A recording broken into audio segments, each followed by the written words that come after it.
সাতগ্রাম যার অন্তরে ভালোবাসা রয়েছে বাংলাদেশ জামাত ইসলামীর অন্যতম প্রাণ পুরুষ জনাব অধ্যাপক মিয়া গোলাম পরোয়ার, জনাব অধ্যাপক মিয়া গোলাম পরোয়ার। নারায়ে তাকবীর, নারায়ে তাকবীর, আল্লাহু আকবার। পরোয়ার ভাই এসেছে তালাবাসী থেকে, তালাবাসী থেকে পরোয়ার ভাই এসেছে। নারায়ে তাকবীর, আল্লাহু আকবার। আসসালামু আলাইকুম ওয়া রাহমাতুল্লাহি ওয়া বারাকাতুহু। আলহামদুলিল্লাহি রাব্বিল আলামিন, আসসালাতু ওয়াসসালামু আলা সাইয়্যিদিল মুরসালিন ওয়া আলা আলিহি ওয়া সাহবিহি আজমাইন। বাংলাদেশ জামাত ইসলামীর উদ্যোগে আয়োজিত তালা উপজেলার আজকের এই ঐতিহাসিক ছাত্র যুব সমাবেশের সংগ্রামী সভাপতি, আমাদের আজকের সভামঞ্চে আপনারা দেখতে পাচ্ছেন উপস্থিত আছেন এই তালা কলারোয়ার জননন্দিত সংগ্রামী নেতা, তালা কলারোয়ার এই জনপদে গ্রামে গঞ্জে পথে প্রান্তরে যিনি বছরের পর বছর ধরে মানুষের সাথে মাটির সাথে যার জীবনটাকে তালা এবং কলারোয়ার উন্নয়নে মিশিয়ে রেখেছেন, জামাত ইসলামীর কেন্দ্রীয় নির্বাহী পরিষদের সদস্য, আমাদের জাতীয় নির্বাচন পরিচালনা কমিটির সংগ্রামী সেক্রেটারি, ছাত্র জীবনে যিনি ঢাকা বিশ্ববিদ্যালয়ের কৃতি এবং মেধাবী ছাত্র নেতা ছিলেন অধ্যক্ষ মোহাম্মদ ইজ্জতুল্লাহ, যিনি এই তালা কলারোয়ার আগামী জাতীয় নির্বাচনে জামাত ইসলামীর মনোনীত প্রার্থী। ইতিমধ্যেই আমরা দেখতে পাচ্ছি সাতক্ষীরার প্রত্যেকটি আসনে জামাত ইসলামীর মনোনীত প্রার্থীদেরকে ঘিরে একটি দাঁড়িপাল্লার জোয়ার তৈরি হয়েছে। শুধু সাতক্ষীরা নয়, সারা বাংলাদেশের চারিদিকে যেন নতুন বাংলাদেশের স্বপ্নে বিভোর বাংলার মানুষ দাঁড়িপাল্লায় ভোট দিতে হয়ে আছে। আজকে তারার এই ফুটবল ময়দানে ঐতিহাসিক যুব সমাবেশে আরো উপস্থিত আছেন বাংলাদেশের ছাত্র আন্দোলনের কিংবদন্তি নেতা, ঢাকা বিশ্ববিদ্যালয়ের কৃতি মেধাবী ছাত্র, ইসলামী ছাত্র শিবিরের সেক্রেটারি জেনারেল নুরুল ইসলাম সাদ্দাম, মুহাদ্দিস আব্দুল খালেক, আপনাদের আমাদের অত্যন্ত শ্রদ্ধাভাজন বরেণ্য আলেম, সাতক্ষীরা সদর থেকে জামাত ইসলামীর মনোনীত একজন সংসদ সদস্য পদপ্রার্থী, দেশের একজন বিশিষ্ট আলেম, এখানে মাওলানা রবিউল বাশার সহ আমাদের সাতক্ষীরা জেলা তালা কলারা উপজেলার অনেক সংগ্রামী নেতারা আছেন। পাইকাচা থেকে আমাদের প্রার্থী মাওলানা আবুল কালাম আজাদ, আরো অনেক নেতৃবৃন্দ এখানে উপস্থিত আছেন। সময়ের কারণে আমি সবার নাম বললাম, আপনারা সবাই তো দেখতে পাচ্ছেন, চিনতে পেরেছেন। ওই কৃষ্ণনন্দী বলে আমি আসি, আমার কথা তো বললেন না। কৃষ্ণনন্দীকে চিনতে পারছেন তো? সে বলছে যে দাঁড়িপাল্লা এবার দেখাই দিতে হবে দাঁড়িপাল্লা। হিন্দুদের একটা দোষ, সবাই বলে যে হিন্দু মানে আওয়ামী লীগ, হিন্দু মানে নৌকা। আমি বলি না, এবার হিন্দুরা দেখাবে হিন্দু মানে নৌকা নয়, হিন্দু মানে দাঁড়িপাল্লা। হিন্দুরা আপনারা দাঁড়িপাল্লায় ভোট দিয়ে অতীতের সকল শাসনের চেয়ে সবচেয়ে নিরাপদে থাকবেন ইনশাআল্লাহ। কৃষ্ণনন্দী হচ্ছে আমাদের ডুমুরিয়ার জামাত ইসলামের যে হিন্দু কমিটি আছে, চুকনগরের বিশিষ্ট ব্যবসায়ী, আমাদের বাড়ির কাছে কৃষ্ণনন্দী বাবু উপস্থিত আছেন। তাকে আপনারা কি 2-4 মিনিট বক্তৃতা শুনে খুশি হয়েছেন তো? মাঝে মাঝে এসে ভোট যাবেন, হিন্দুদের ভোট দিতে বসেন।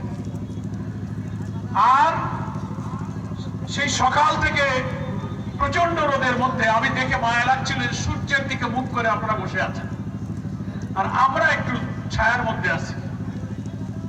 আমার মনে পড়ছিল আমাদের আমিরে জামাত ডাক্তার শফিকুর রহমান বলেন যে আমরা বৈষম্যহীন বাংলাদেশ চাই, ঠিক না?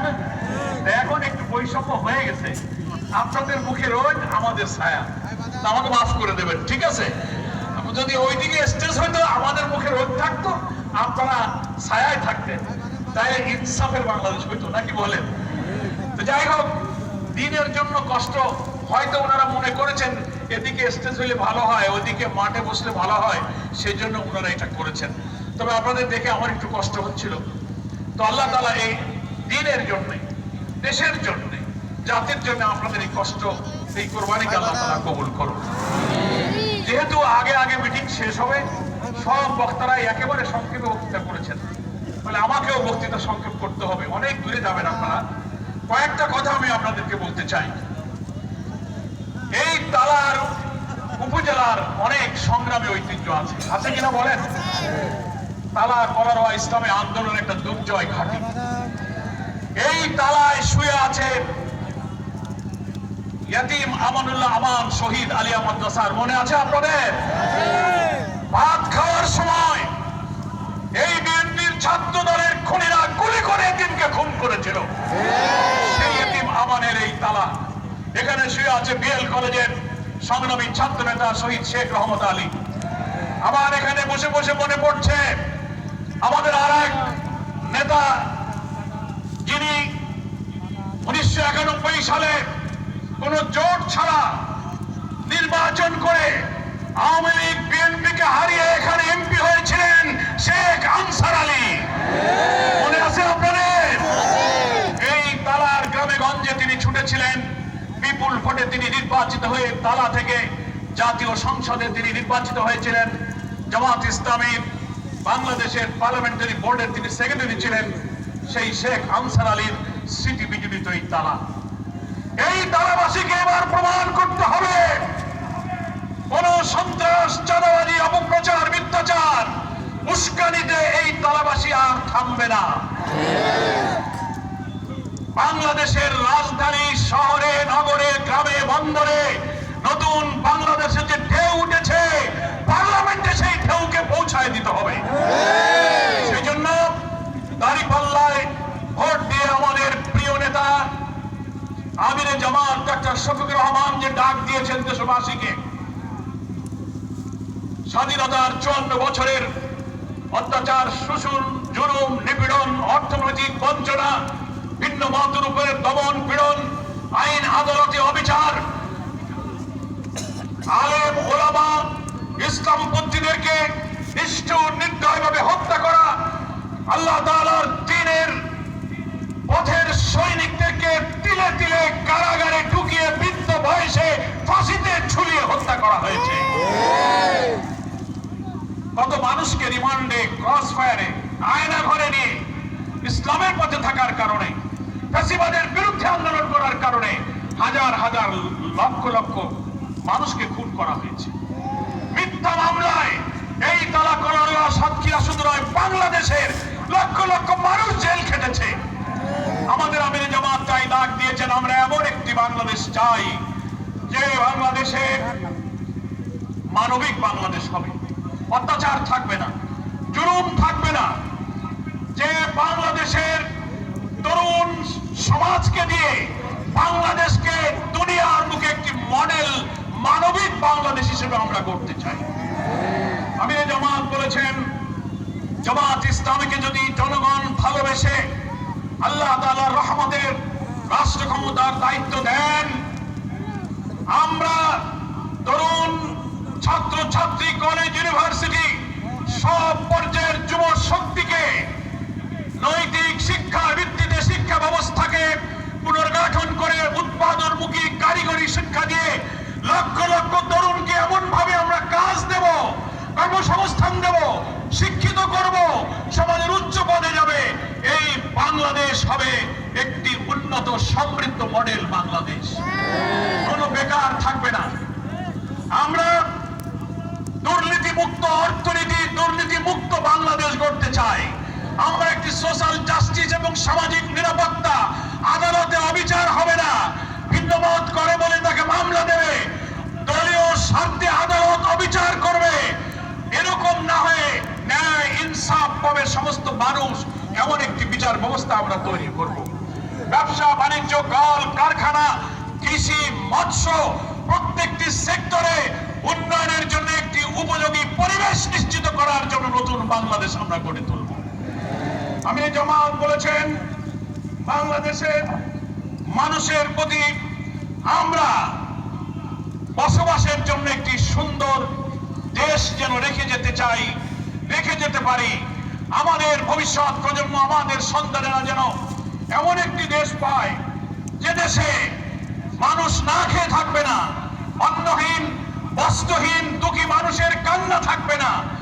তারা কাজ শিখবে, কারিগরি শিক্ষা শিখবে এবং বাংলাদেশকে একটি সুন্দর দুর্নীতিমুক্ত দেশ গড়ার জন্য আগামী জাতীয় নির্বাচনে দাঁড়িপাল্লাকে ভোট দিয়ে এমন একটি বাংলাদেশ আমরা গড়ে যেতে চাই।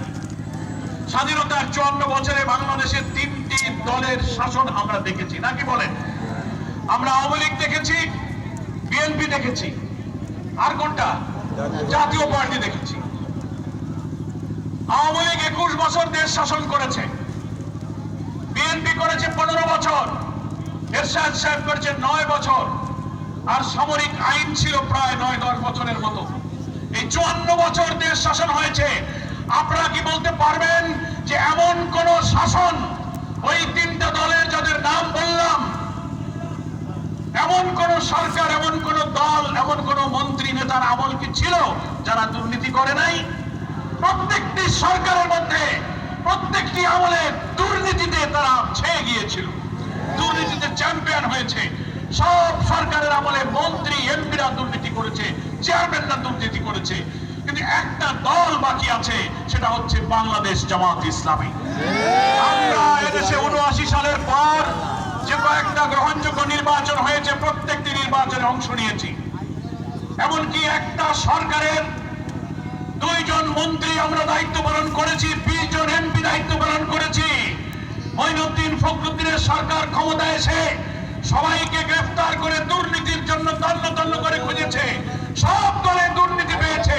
জামাতের এমপি মন্ত্রীদের অনুবীক্ষণ যন্ত্র দিয়ে একটা দুর্নীতি বের করতে পারে নাই। আগামীর বাংলাদেশ দুর্নীতিমুক্ত বাংলাদেশ বানাতে গেলে অতীতে যাদের শাসন দেখেছি, এই পুরনো নেতৃত্ব আর শাসন আমরা চাই না, নতুন শাসন চাই। সেই নতুন শাসন হচ্ছে আসমান থেকে নাজিল হওয়া কিতাব, মহান আল্লাহ তাআলার বিধান, আর আমাদের প্রিয় নবী মুহাম্মদ মুস্তাফা সাল্লাল্লাহু আলাইহি ওয়াসাল্লামের আদর্শের ভিত্তিতে সব নেতৃত্বের মাধ্যমে যদি পার্লামেন্ট গঠিত হয়, সেই পার্লামেন্টই কেবল আল্লাহ তাআলাকে ভয় করে একটি টাকা সে হারাম খাবে না, একটা অন্যায় করবে না, যে সৃষ্টিকর্তার কাছে জবাবদিহি করতে হবে। যে সরকার, যে চেয়ারম্যান, যে প্রধানমন্ত্রী, যে এমপি, যে ডিসি, প্রশাসন এবং রাজনৈতিক যে নেতার অন্তরে এই আল্লাহর ভয় থাকবে, নেতৃত্বে সৎ থাকবে, সেখানেই আল্লাহ তাআলার বরকত নাজিল হবে। কি বলেন, ঠিক কিনা? আল্লাহ তাআলা কোরআন মাজিদে বলছেন, আউযু বিল্লাহি মিনাশ শাইতানির রাজীম, বিসমিল্লাহির রহমানির রহিম, ওয়ালাউ আন্না আহলাল কুরা আমানু ওয়াত্তাকাউ লাফাতাহনা আলাইহিম বারাকাতিম মিনাস সামাই ওয়াল আরদ। আল্লাহ বলছেন, কোন জনপদের মানুষ যদি আল্লাহর উপরে ঈমান আনার পর প্রত্যেকটি কাজে আল্লাহকে ভয় করে দায়িত্ব পালন করে, আল্লাহ বলছেন লাফাতাহনা আলাইহিম, আমি তাদের জন্য খুলে দেব বারাকাতিম মিনাস সামাই ওয়াল আরদ, আকাশ এবং পৃথিবীর সমস্ত বরকতের দরজা সেই জাতির জন্য আমি খুলে দেব। জামাত ইসলামী সেই বরকতের বাংলাদেশ চায়, যে বাংলাদেশে দুর্নীতি থাকবে না, মিথ্যাচার থাকবে না, লুটপাট থাকবে না, খুন থাকবে না, ভিন্ন মতের উপরে নিষ্ঠুরতা, বর্বরতা থাকবে না, ন্যায় বিচার সুবিচার থাকবে। এটাই হচ্ছে ইসলাম, এটাই ইসলামের সৌন্দর্য। হিন্দু ভাইদেরকে আমার ডুমুরিয়া এই বাইকগাছা তালা করারোয় প্রচুর হিন্দু ভাইরা বসবাস করেন, তাদেরকেও আমরা বলেছি, এই কৃষ্ণ নন্দীর কাছে শুনলেন, তারা এখন বুঝতে শিখেছে সৃষ্টিকর্তার বিধান দিয়ে যদি সমাজ চলে, হিন্দু মুসলিম সব ধর্মের লোকেরা নিরাপদ থাকবে। কি বলেন? আমার ওখানে হিন্দু নেতারা যখন এই বক্তৃতা করে কোরআনের শাসন জারি হইলে আমরা হিন্দুরা ভালো থাকবো, আমি তাদের প্রশ্ন করি, আপনি বক্তৃতা করলেন কেন? বলে, দাদা, আল্লাহ যেহেতু সকলের সৃষ্টিকর্তা, তিনি যে বিধান দিয়েছেন আমরা বিশ্বাস করি, সেই বিধান যারা মানে তারা কখনো মানুষের হক নষ্ট করতে পারে না, এর দখল করে না, লুটপাট করে না, ডিসিআর কাটে না, মূর্তি ভাঙে না, হিন্দুদের সম্পত্তি দখল করে না। বিএনপি, জাতীয় পার্টি, আওয়ামী লীগ সব দল দেখেছি আমাদেরকে সবাই ব্যবহার করে ভোট দিয়েছে, আমাদের ভাগ্যের কোনো পরিবর্তন হয়নি। তাই তারা বলে আমরা এবার দাঁড়িপাল্লায় ভোট দিলে আমরা হিন্দুরা সবচেয়ে ভালো থাকবো। আমি তারার হিন্দু ভাইদেরকে বলবো, এইবার সব দলকে পরীক্ষা করেছেন, একটা বার পরীক্ষা করে দেখুন আল্লাহর বিধান আর সৎ নেতৃত্ব আছে, দেশটা কেমন চলে, এই পরীক্ষা করে দেখতে রাজি আছি আমরা। আমি বলি, সেদিন একটা লোক দেখলাম বলেছে অনলাইনে লাঙল দিয়ে জমি চাষ করা হয়েছে, ধান বুনে ধান লাগানো হয়েছে, ধান কেটে নৌকায় ভর্তি করে বাড়ি আনা হয়েছে। কি পরিমাণ চাষ করলে কি পরিমাণ ধান হলো, কি পরিমাণ বাড়ি আনতে পারলে দাঁড়িপাল্লা ওজন করে দেখো, দাঁড়িপাল্লা ওজন করে দেখো যে এইটা দিয়ে দেশ দুনিয়া সংসার চলবে কিনা। চলে নাই। তিনবার শাসকেরা ভোট দিয়ে ক্ষমতায় গিয়ে নিজেদের ভাগ্য বদল করেছে, মানুষের ভাগ্য বদল হয় নাই। তাই এবার দেশের প্রান্তে প্রান্তে এখন দাঁড়িপাল্লার জোয়ার দেখছি, যেখানেই যাই রিক্সাওয়ালা, ঠেলাওয়ালা, হকার, টেম্পুওয়ালা, জিজ্ঞাসা করি ভাই ভোটের খবর টবর কি, লোকেরা যে আমারে বলে ভাই যেখানেই জিজ্ঞেস করি কয় না এবার দাঁড়িপাল্লায় করতে। কি আপনাদের কি সেই খবর আছে? তাহলে আমরা আশা করতে পারি বাংলাদেশ জামাত ইসলামীর যদি আল্লাহ তাআলার দয়া হয়, এই জাতির ভাগ্যে যদি নিরাপদ বাংলাদেশ, উন্নত বাংলাদেশ থাকে, তাহলে ইনশাআল্লাহ জামাত ইসলামের হাতে রাষ্ট্রের দায়িত্ব আসবে। আমাদের আমির বলেছেন আল্লাহ তাআলা যদি আমাদেরকে রাষ্ট্র ক্ষমতা দেন, আমরা শাসক হব না, আমরা সেবক হব। কি বলেন ঠিক কিনা? সন্ত্রাস বিরোধী এবং উন্নয়নমুখী জনপদ আমরা ইনশাআল্লাহ গড়ে তুলব। সেই জন্য এখন অন্তর্বর্তীকালীন সরকারকে একটি অবাধ এবং নিরপেক্ষ নির্বাচনের জন্য আমরা সাহায্য করছি। জুলাই সনদ 17 তারিখে স্বাক্ষর হয়েছে। অনেকে প্রশ্ন করছেন যে আপনারা জুলাই সনদ সংস্কারগুলো মেনে নিয়ে সই করেছেন, একটা দল বাদে আর সব সই করেছে, তো আবার আপনারা আন্দোলন করছেন কেন? আমি বলেছি আমরা আন্দোলন করছি বিদ্যমান রাষ্ট্র ব্যবস্থা সংস্কার করে দুর্নীতিমুক্ত একটি প্রশাসনিক 6টি সংস্কার কমিশন যে করা হয়েছে, civil administration, judiciary, police, anti corruption এবং সব পর্যায়ের সংস্কার করে প্রধানমন্ত্রী রাষ্ট্রপতি ক্ষমতার ভারসাম্য কেউ যেন ফ্যাসিবাদী কর্তৃত্ববাদী হয়ে না উঠতে পারে, দুর্নীতিমুক্ত হতে পারে, এমন সংস্কারে আমরা প্রায় অধিকাংশ দল একমত হয়েছি। তাই আমরা সেই সংস্কারে স্বাক্ষর করেছি। এখন প্রশ্ন বাকি হলো এই জুলাই সনদটা বাস্তবায়ন করতে হবে কিভাবে। সেইটার আইনি ভিত্তির জন্য ঐক্যমত্য কমিশনের সিদ্ধান্ত হয়েছে জুলাই সনদ বাস্তবায়ন আদেশ নামে একটা প্রেসিডেন্সিয়াল অর্ডার জারি করতে হবে, তারপর একটা গণভোট দিতে হবে। সেই গণভোটে এই সংস্কার করে নতুন রাষ্ট্র গড়ার জন্য আমরা যে সাংবিধানিক রাজনৈতিক সংস্কার করেছি তার পক্ষে জনগণ হ্যাঁ এবং না ভোট দেবে। তারপরে জাতীয় নির্বাচন হবে ইনশাআল্লাহ ফেব্রুয়ারিতে। একটি দল বাধা দিচ্ছে, তারা বলছে না একই দিনে গণভোট। আগে গণভোট তারা চায়নি, সংস্কারের অনেক জায়গায় তারা বাধা দিয়েছে। আমরা বলেছি একজন প্রধানমন্ত্রী 10 বছরের বেশি ক্ষমতায় থাকতে পারবে না, তারা রাজি হয়নি। আমরা বলেছি একজন প্রধানমন্ত্রী দলের নেতা হবে, আবার দেশের প্রধানমন্ত্রী তা হবে না, পাল্টাতে হবে। আমরা এইসব সংস্কার প্রস্তাব দিয়ে আরো সাংবিধানিক পদ, রাষ্ট্রপতি প্রধানমন্ত্রীর ভারসাম্য, প্রধান বিচারপতি, আপিলেট ডিভিশনের বিচারপতি, সাংবিধানিক পদ নিয়োগের ক্ষেত্রে সেপারেট অ্যাপয়েন্টিং অথরিটি, অনেক সংস্কার আমরা করেছি। ইনশাআল্লাহ জুলাই সনদ ঘোষণার আদেশ জারি হলে গণভোটে হ্যাঁ বিজয়ী হবে, তারপর ফেব্রুয়ারিতে জাতীয় নির্বাচনে ভোট হলে একটি চমৎকার বাংলাদেশ ইনশাআল্লাহ গঠিত হবে। এখন কিছু কিছু দল দেখছে সংস্কার যদি হয়ে যায় তাহলে সেই বাংলাদেশে আমরা তো আর লুটপাট দুর্নীতি চুরি করতে পারবো না, সংস্কার ঠেকাও, জামাত ইসলামীকে ঠেকাও।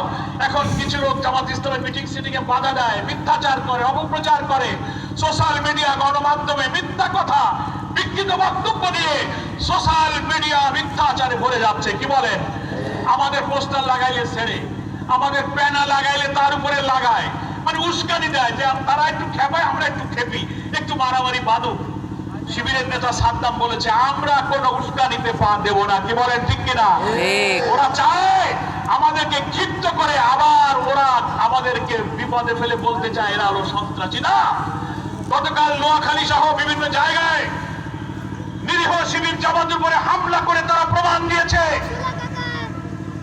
যে সন্ত্রাস মুক্ত বাংলাদেশ গড়ার যে অঙ্গীকার জুলাইয়ের গণ অভ্যুত্থানে আমরা করেছিলাম, তারা সেই অঙ্গীকার রক্ষা করতে পারছে না। একজন বিএনপি নেতা, তার বাড়ি নোয়াখালী, বলতে আমার দুঃখ নেই, তিনি বলেছেন বিএনপি যদি ক্ষমতায় আসে তো আওয়ামী লীগের মতো জামাতকেও নিষিদ্ধ করতে হবে।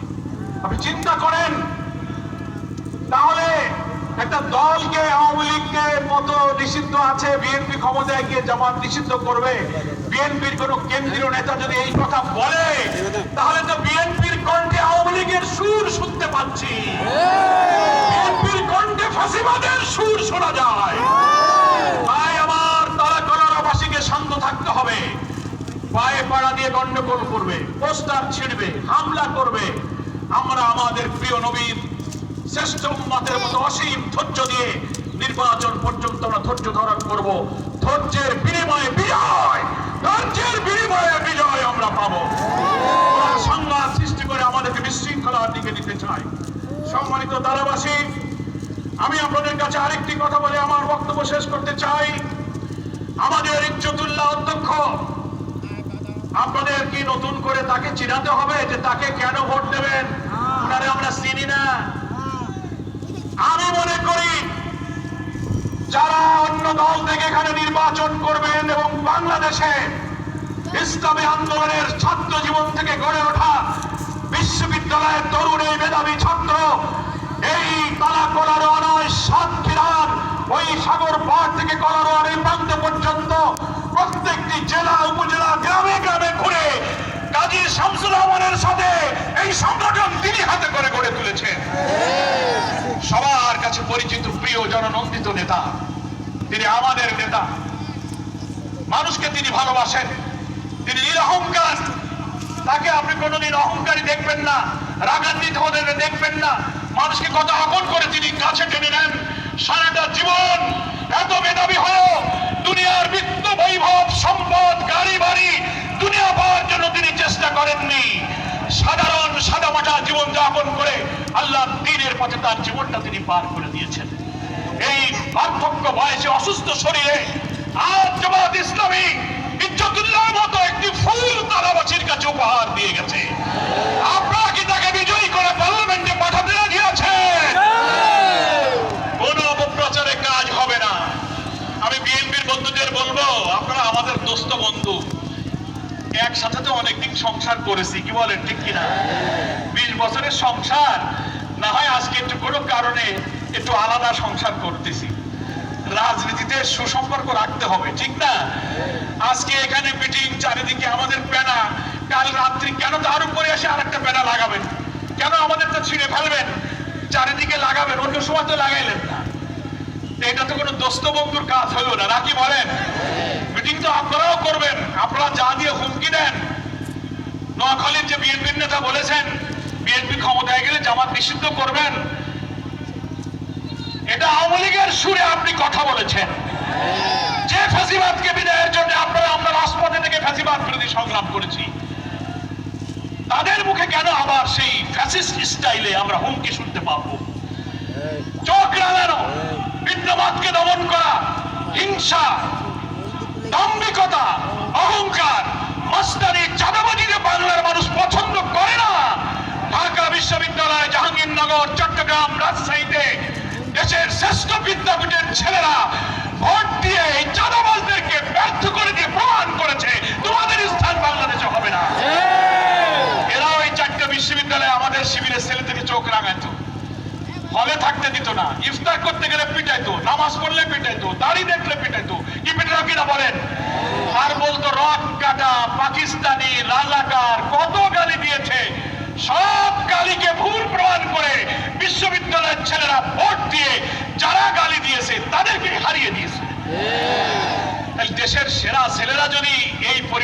চাই, কোনো ট্যাগ লাগানো, কোনো অপপ্রচার, কোনো হিংসায় যদি আমাদের মেধাবী ছেলেরা কাজে না লাগায়, তাহলে আমরা তো তাদের বাপ চাচা, আমরা তাদের বাপ চাচা দাদা, আমাদের তো ছেলে ওরা। তো ওরা যদি বদলে যেতে পারে, আমরা বদলে যেতে পারবো না? বিশ্ববিদ্যালয়ের নির্বাচন বার্তা দিয়েছে, তারা বলছে হোক পিতা ও বড় ভাইয়েরা, আমরা বদলে গেছি, তোমরা বাংলাদেশকে বদলে দাও। আগামী ফেব্রুয়ারি নির্বাচনে ইনশাআল্লাহ বিশ্ববিদ্যালয়ের নির্বাচনে যে জোয়ার তৈরি হয়েছে, দাঁড়িপাল্লাকে বিজয়ী করে আমরা সেই জোয়ারের মধ্য দিয়ে নতুন বাংলাদেশ আমরা ইনশাআল্লাহ গড়ে তুলব। অসীম ধৈর্য ধারণ করতে হবে, কোনো উস্কানিতে পা দেওয়া যাবে না। সমালোচনা অনেক হবে। কোন কোন দল, একটা দল ফেসবুকে স্ট্যাটাস দিয়ে বলেছে আমরা সংস্কার, অংশীদারিত্বের রাজনীতি, দেশ গঠন, অভ্যুত্থানে কোনো ভূমিকা রাখিনি। আরে বাবা, তোমরা নতুন ছাত্রদের দল, রাজনীতিতে জামাত ইসলামের সাথে পাল্লা দিতে গেলে আরো বহু দূর যাইতে হবে।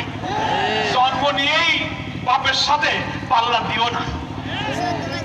একটা বুড়ো মাজা পুজো করে রাস্তা দিয়ে হেঁটে যাচ্ছে, মাজা পুজো হয়ে গেছে লাঠি হাতে। একটা যুবক ছেলে এসে বলছে, ও বুড়ো, তোমার মাজা এত পুজো হয়েছে কেন? তা উনি মাথাটা সোজা করে বলতেছে, বাবা এই পর্যন্ত আসো, এই পর্যন্ত আসো, মাজা কেন পুজো হয়? জামাত ইসলামী সংস্কার চায় না, জামাত ইসলামী নতুন সংবিধান সংরক্ষণে ভূমিকা রাখেনি। ঐক্যমত্য কমিশনে লিখিত ভাবে 6টি সংস্কার কমিশনে আমরাই পূর্ণাঙ্গ রিপোর্ট দিয়েছি। অথচ নতুন গঠিত ছাত্রদের একটি দলের নেতা দুঃখজনক স্ট্যাটাস দিয়ে এই সমালোচনা করেছেন। ওনারা চাচ্ছেন যে আমরা ওনাদের একটু সমালোচনা করি, কেউ তো ওনাদের নাম নেয় না। তো জামাতের মতো বড় দলের দুটো কথা বললে যদি আমাদের নাম মুখে দু একটা নেয়, আমরা আপনাদেরকে অত আমলে নিই না। এই পর্যন্ত এসে জামাতের রাজনৈতিক ম্যাচুরিটি বোঝার জন্য আরো কিছু পথ হাঁটতে হবে। ধৈর্য ধরো, হাঁটো, এক্ষুনি সমালোচনা করো না। সামনে কতদূর যাবা, লেখাপড়া শিখেছো, তোমাদের জন্য দোয়া করি। 24শে জুলাইয়ের গণ অভ্যুত্থানে তোমরা অনেক ভূমিকা রেখেছো, অনেক আত্মদান, তোমরা জুলাই যোদ্ধা, তোমাদের প্রতি আমাদের শ্রদ্ধা এবং দোয়া থাকবে। কিন্তু বড় বড় রাজনৈতিক দলের এমন রাজনৈতিক ভাষায় সমালোচনা করো, কিন্তু অশ্লীল, অশোভন, অরাজনৈতিক ভাষা ব্যবহার করাটা কোন রাজনৈতিক দলের নেতাদের জন্য শোভনীয় নয়। সকলকে আমি ধন্যবাদ জানাই। আমরা আগামী দিনের নির্বাচনে দাঁড়িপাল্লার বিজয় দেখতে চাই। সকলকে কেন্দ্রীয় জামাতের পক্ষ থেকে সংগ্রামী শুভেচ্ছা। আগামী দিনে বিজয়ের বার্তা ঘরে ঘরে নারী পুরুষ সবাইকে পৌঁছে দেওয়ার উদাত্ত আহ্বান জানিয়ে আমি আমার বক্তব্য শেষ করছি। আল্লাহ হাফেজ। বাংলাদেশ জিন্দাবাদ, বাংলাদেশ জামাত ইসলামী জিন্দাবাদ। প্রধান অতিথিকে ধন্যবাদ। এ পর্যায়ে সভাপতি কথা বলছেন সম্মানিত উপজেলা আমির জনাব মাওলানা মফিদুল্লাহ ভাই। আসসালামু আলাইকুম রহমতুল্লাহ।